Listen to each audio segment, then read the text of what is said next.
Most people share gifts with one another at Christmas. My family this year shared influenza A. Beginning on Christmas Eve, we began to drop one by one as each of us succumbed to the virus.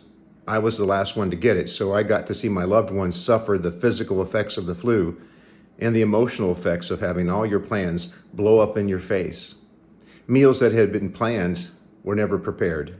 They never happened. Presents that had been carefully packed and brought to our home to be taken on to the next destination were then packed up, unwrapped, and ungiven, and given a return trip home. Gatherings with family and friends that had been expected and longed for were canceled.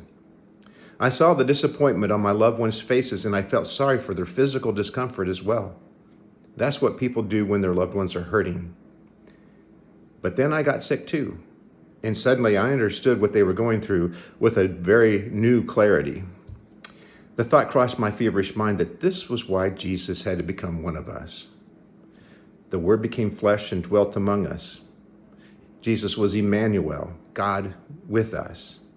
He understands our human situation because he was one of us. And he knows our pain and our disappointments. As the ad campaign says, he gets us.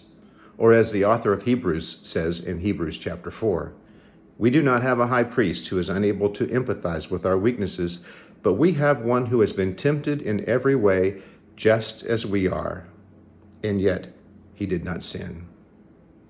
And that, my friends, is good news. Jesus loves us and understands us. Until next time, this is Pastor Randy. Be safe, love one another, and trust in God.